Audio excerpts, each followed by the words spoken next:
Real Presence, Real Life. Join us each week as we share the Catholic Diocese of Sacramento's efforts to equip real people to accompany others as disciples of Jesus through discernment, formation, and accompaniment. This week we have Miriam Sammartino, Director of Catholic Charities. Welcome. My name is Miriam Sammartino. I am the Director for the Office of Catholic Charities and Social Concerns for the Catholic Diocese of Sacramento. Thank you so much for joining us today. I am very honored and blessed. We're going to talk about how do we put our feet into action? How do we put God's love and respond right to the needs of our neighbor? And really we do it two ways. We do it through charitable works and social justice. And so to begin this conversation, I'd really like to just set the scene. So we're going to tell a story that I heard during a training by the United States Catholic Conference of Bishops. So it's not mine, but this is the story, and I think it'll kind of help us highlight what we're talking about today. So imagine there's a village situated next to the river. The village has pretty much everything it needs, to take care of its villagers. But one day, while they're near the river, they notice a baby floating down the river. And of course, the villagers respond.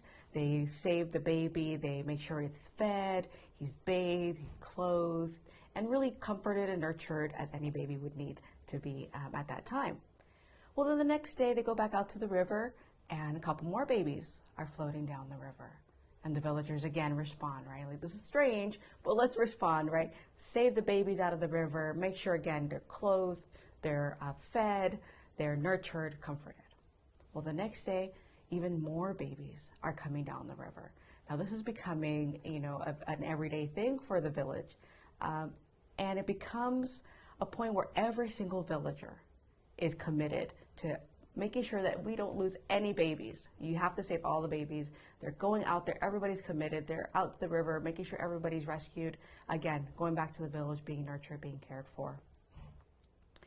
And so, one day, some of the villagers asked, well, shouldn't we go up the river to see what's going on and figure out why are there so many babies coming down the river? Maybe there's something we can do. Maybe they need help with farming, or they just need food or housing, or something else. We don't know, but we can be of help. And so they brought this conversation to the village, and the elders said, no. We can't afford to have any villagers not fully committed or not fully present to saving these babies that are coming down the river. We're overwhelmed. So you can't go up there. We just can't afford to lose you. We have to focus on saving the babies. So that sets the scene of how we talk about social justice and charitable works.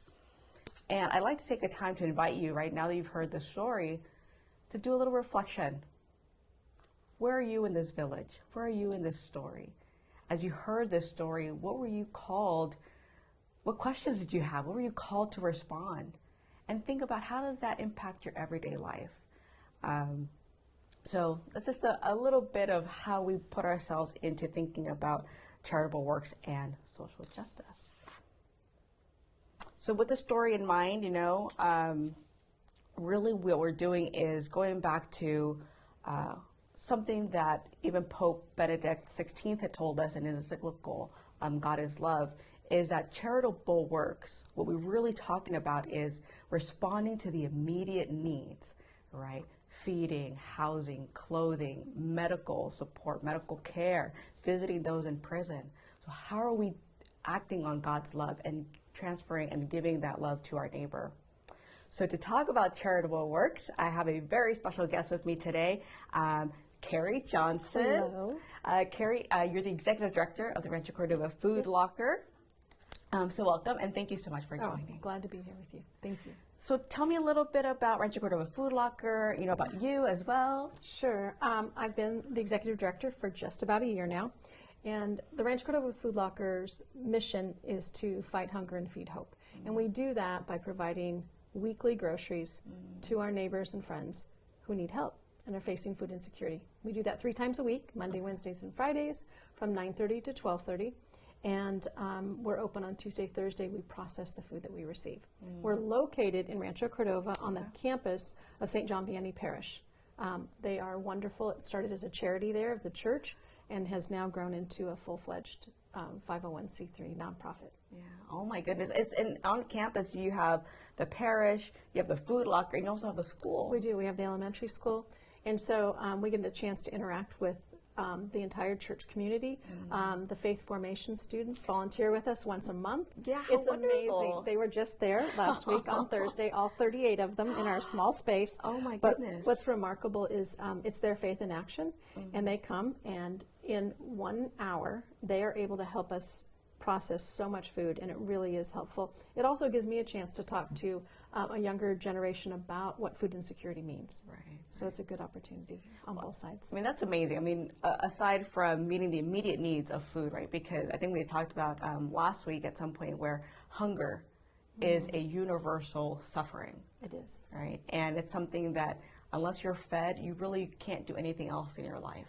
It's hard to function, especially for children. You know, you think Yes. about kids going to school hungry, and I know we see that in the news all the time. I'm here to tell you it's real. It really is happening with our neighbors and our community. Yeah. So I just applaud you for being able to connect with the faith formation students, right? Because as you're learning about your faith, learning about what is God's love, and what is He calling me to do, they put it into action right away. Right away. It's great. And they ask a lot of wonderful questions, and they're able to share what we do with their community too. I see. Because a lot of the students may know someone that needs food, and so it helps demystify coming to a food locker. It takes that shame away. So we've been able to talk about that. Yeah, it's a little hard, right, to say no to a child who's saying, hey, if you need food. This is a great place to come. Exactly. Yeah. And so, you know, we talked about hunger and food insecurity. And I think a lot of times a certain image, a certain person comes to mind of who is hungry in our community. What have you seen in your year with the Rancho Cordova Food Locker? Who is hungry? So that's so great is we do have an image. And one of the questions I asked the faith formation students is, who's hungry? And they all said the homeless, which absolutely they are hungry. Yeah. But that's the impression out there, that that's the only population. And that couldn't be further from the truth. Every day we're serving families that are working poor, that are barely making it to the end of the month and need to come in and supplement that because their grocery budget has run out. I mean, all of us have seen the impact of high cost of food. Right. Let's talk about eggs. I mean, they're so expensive. It's a staple food for seniors for protein. Right. Yeah. They can't afford it anymore. Oh my goodness. So we're seeing a huge increase in seniors, the working poor, families that are now housing groups of families together in one household. Right. So when we do our count of who we're serving, we look at households. Well, the household size has doubled Oh my goodness. because of people sharing housing. Even with seniors are sharing housing together. We serve a lot of veterans in Rancho Cordova. We have a large veterans community. Yeah. We serve the unhoused. And amazingly, we're serving a lot of college students now that are really struggling, that are making tough choices about where their money goes so that they can stay in school and finish. And I imagine a lot of those college students are, one, really hopeful about their dreams of what they're going to be able to become, right, and join the workforce in their future. Yeah. But at the same time, they're carrying, I imagine, a burden to also be a provider for their family. Many of the college students that we see, we're now on the campus of Los Rios College in Rancho Cordova. We do what do you want to call it? Distribution off of our site at their school once a week.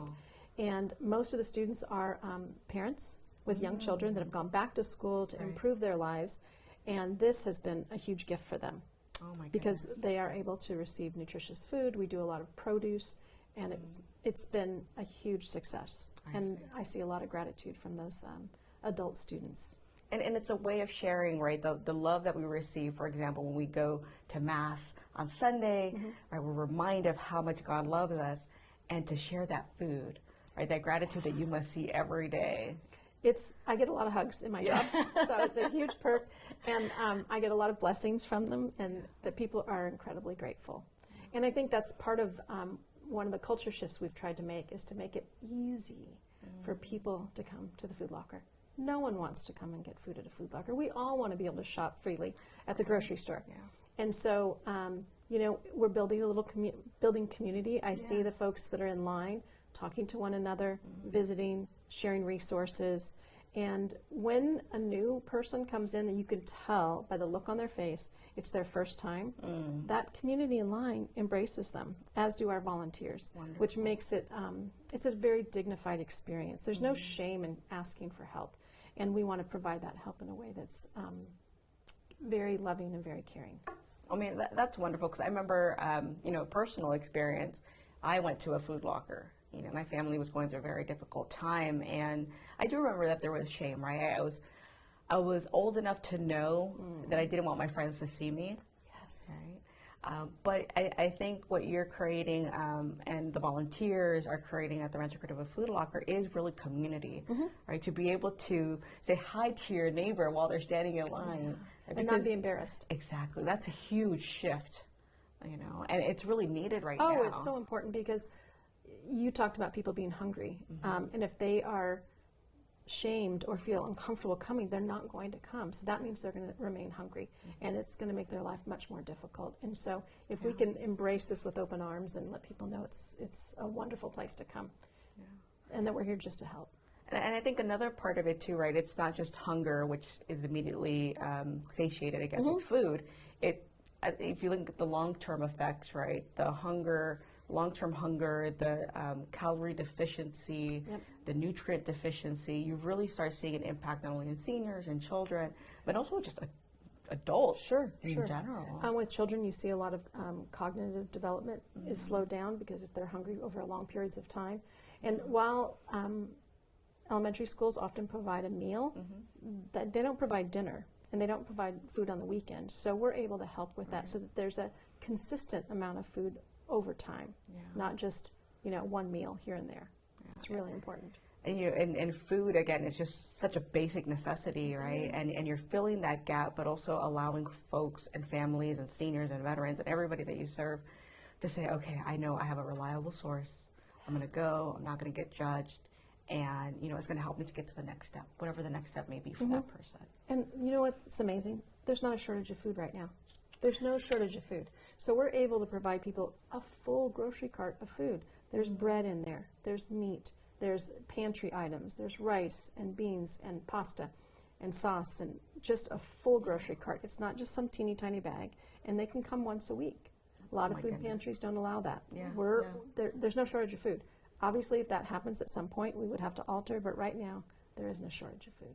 So let's talk about a little bit on the shortage of food, right? Because you're doing great work in being a good neighbor and being partners with grocery stores. Yes. So tell us a little bit about that. So Rancho Cordova Food Locker is a partner agency of the larger Sacramento Food Bank and Family Services. Okay. So we receive a lot of our staple, non-perishable food on a weekly basis from them. Okay. But in addition, there's a program called Grocers Feed the Hungry that was started by Feeding America, where we partner with local grocery stores that provide us with extra food. And it's not food that's expired or is spoiled. Okay. This is food that maybe they have an abundance of, or it's about to expire. Maybe it has 3 or 4 days left on the shelf, and we get it. And our job is to really quickly turn that good, healthy food around and get it right back out to the people that need it. Oh my goodness. We get fresh produce. So we have 7, 8 grocery stores that we pick up every day.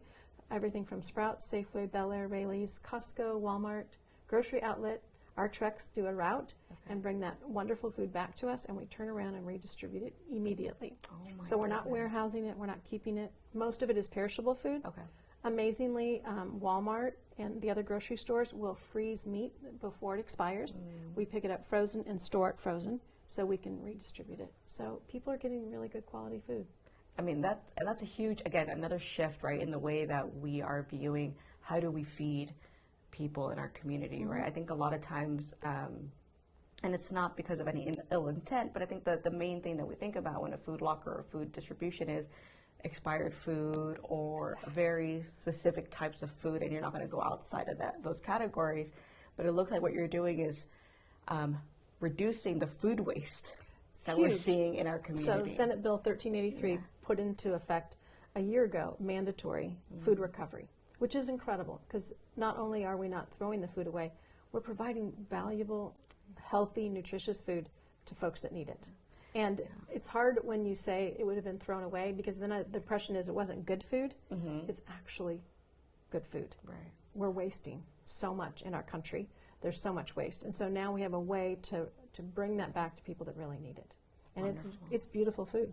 And again, it kind of goes back to, God's love, but also human dignity, right? Because again, when you're going to a Food Locker, it's already a vulnerable moment for you. Hugely vulnerable. Right, and then to see that you're getting the same quality of food as if you were going to go to the grocery store, you know, and you do have to use it a little bit quicker. Yep. You know, but if most of the times you're able to, you know, make a stew out of it, do a stir fry, do whatever you need to do to make sure that those vegetables, those produce, that meat is going to feed your family, which is obviously, you know, suffering. And fresh produce is really what had been was a shortage.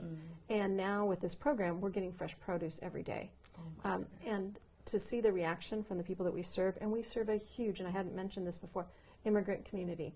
They don't want canned food. They cook and they need fresh vegetables. So for them to receive that, it's amazing. It's very beautiful. Yesterday we had beautiful red bell peppers, and we had broccoli and Brussels sprouts and onions, and they were just thrilled to be able to receive that. And that's also another like culture education piece, right, that the Food Locker provides is, you know, people from other countries or from other experiences may not know what to do with canned. They don't. It's not part of their everyday staple. Or processed food like mac and cheese. You know, we serve a lot of folks that only eat halal food, and so no cheese and no meat that's not halal. And so having that fresh produce really helps their dietary needs. I mean, that's just, again, it's just absolutely wonderful in the way that Rancho Cordova Food Locker and the volunteers are so dedicated to making sure that when you know who your guests are. Oh my gosh. Right, because that translates into, well, let me try to see what I can find that's going to meet your cultural dietary needs. And we're doing that on a regular basis. It's not a formalized program yet, but we want to move to that. But for example, if we have someone that's unhoused or homeless, and I want to remind folks that it doesn't mean that they live on the streets.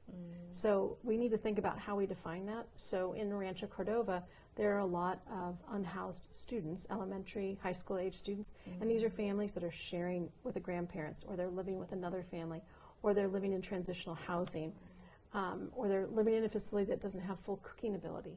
So knowing that when they come and they talk to us, we can give them food that's fully prepared so that they don't have to worry about having to be able to cook it. Or if they're helping that family that they're staying with, it helps supplement that food. Right. It's again, right, it's that relationship building, it's that building of community that you had talked about. It's really I think your main goal. It really is. Because that really can transform not only the way that a nonprofit organization operates, but really how a community responds. Yes. Right. And, you know, the city of Rancho Cordova and the community and the church have been so generous in how they approach hunger in our community. And they make it easy for us to serve, which is really remarkable. Yeah. Well, I just want to, you know, again, say congratulations. And again, it goes back to God is love, and the way we feed people is really the way we express our love. And so, you know, let's talk about a little bit of volunteering. Yes. You know, for anybody who's interested in volunteering, why should they volunteer at the Rancho Cordova Food Locker or at a local pantry? One, it's a great way to give back and to serve God. Obviously, that's the obvious part. But it's also a great way to meet friends, have some camaraderie, and to have that shared experience of helping people. And I think the work is incredibly rewarding. The other day, we had a group of volunteers that are regulars. We call it the line, and that's them. They're loading groceries into the carts, getting them ready for our guests. Okay. And I hear singing. And I'm like, what's going on? They're singing as they're doing this. And it was just really beautiful. But we need about 40 volunteers every day for the operation. It takes about 40 people. So we always have availability. We have volunteers that work Monday, Wednesday, Friday. Some work just one day a week. Tuesday, Thursday, while we're not open to the public to serve food, we're processing food. We're bagging. We're getting things ready. And so we need volunteers on those days. And then if there's a company out there, we'll set it up. If they want to do a weekend team building or in the evening, we have a lot of companies come and have a great experience. And learn, and it gives them an opportunity to learn about food insecurity and what we're doing in the community. And I think that's really something that, you know, if other organizations can really adopt, right, that approach to, if somebody really is called to volunteer, to learn more, to be a part of this support system, to be able to find a place that can accommodate their schedules. And that's really, I mean, that's really part of our calling too. You know, to be open to what works for our volunteers. I mean, it goes both ways. Obviously, we have some structure that we have to meet, but flexibility, I call it the Gumby effect, you know, the Gumby doll, is really important in a nonprofit setting. We really have to be flexible and responsive, not only to our mission, but to the people that help us meet our mission. Right. And I think that, again, the building of community, being open to understanding who your guests are, and then being that facilitator of education, right? Because now I think you and the volunteers and even the board of the Rancho Cordova Food Locker, you really start taking on kind of an ambassador role, right? Where you can provide that education and say, actually, this is the new trend. These are the things that we're seeing. Well, and not just the new trend, but really helping people understand what food insecurity means and being hungry, and understanding who we're serving. I mean, I think that definition, even the students, you know, oh, it's people that are homeless. Unfortunately, that's not the case. I mean, so many of our neighbors and friends are going through this. And since in the last year, we've seen a 58% increase in the number of people that we serve, the number of households. And so the need is growing based on the economy, price of gas, price of food. And, you know, we haven't fully recovered since COVID. Obviously, it spiked during COVID. There was a huge need. But now we're seeing those same kind of numbers and even higher at this point with the economy. And then I think, if I'm not mistaken, the CalFresh program, you know, that gave it was like a food stamp program almost, very similar. EBT, yes. EBT, and CalFresh benefits increased during COVID. As of this month, those increase in benefits have stopped. So that's having a huge impact, especially on seniors and families. One of the things that we want to do is to bring CalFresh to our campus and be able to help people navigate that process so they can have that resource. Yeah, and again, right, it's not only it's the access to food, but what you provide is that emergency response, like, let's get you fed right now. And then the CalFresh program is say, well, here's some just to hold you over, you know, so that you can go out and shop for what you need in addition to what you've been receiving. It made me think of something. I think people that have CalFresh think they can't come to a Food Locker also. Well, we know that CalFresh doesn't provide them everything that they need from a food standpoint. So I would love for people to know if they're on CalFresh, they can still come to the Food Locker on a weekly basis if they need it. And it's really in any situation, right? And we get, I think many of us who have kind of, at least I grew up very poor, and I saw my parents struggle making the, you know, the paycheck to paycheck. I remember there were times where we were living on spaghetti and the small Del Monte spaghetti sauce. You know, there were maybe like 50 cents at that time. The little cans. You know, my mom would make it and put pepper. I mean, for us, it was fine. It was great. Right, you didn't know anything. It felt like good food. Yeah, but you became very aware very quickly as a child that we don't have money right now. We don't have enough to go buy protein. You know, I remember my parents, well, can't afford chicken this week. You know, so. My family, I was raised by a single parent with 3 other siblings. And our meal was creamed tuna on toast. And so she would use 1 can of tuna with toast and with peas mixed in, and that was our dinner. I loved it at the time. I thought it was great. I still love it. But, you know, as a child, you know, but you don't know. And, you know, our job at the Rancho Cordova Food Locker is to help families so that their kids don't know. That's really what we're there to do. Fill those bellies. And it's really kind of just expanding right on the impact that a Food Locker really has is, if you think about, as a society, right, we want families to sit down around a table if possible and have that meal, because once you have that meal, you're sharing, it opens up the opportunity to share with each other, get to know each other too as a family and reconnect across generations. You know, if one of the things that we've accomplished is that we've provided people that opportunity to sit with their family and have a healthy, nutritious meal, I mean, that's the higher calling, and I hope that's what we're doing, because to me that family meal is so precious.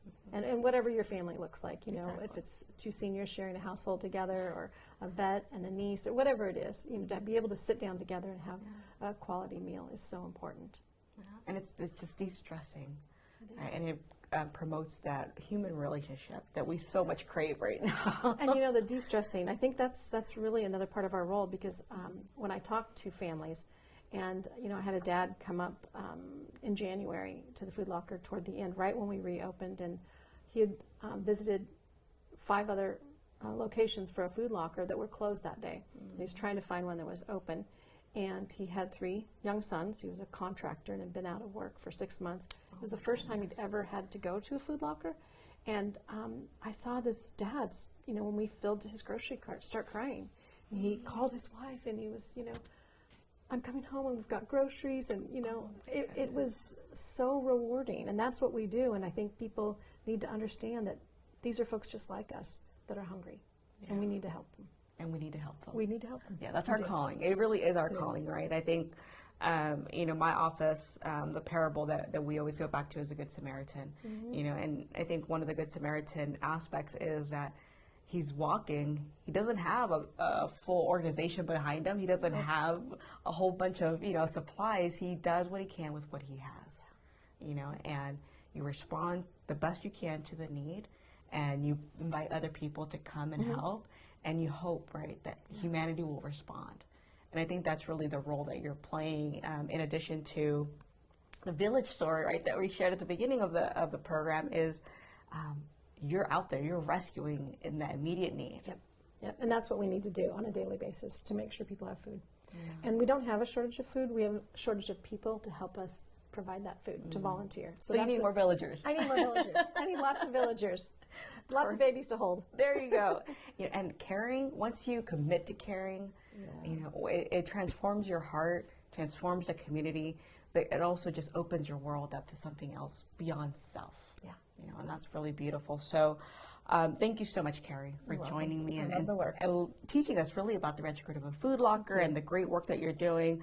And so if you are able to volunteer at the Rancho Cordova Food Locker or at your local food pantry, everybody is in a lot of need. It's a great way for you and your family to get engaged and really experience God's love that you have in your heart and putting it out to those around you, building community and ensuring that people are really fed so that they can move on to their next step. And so just going to leave you with a final question.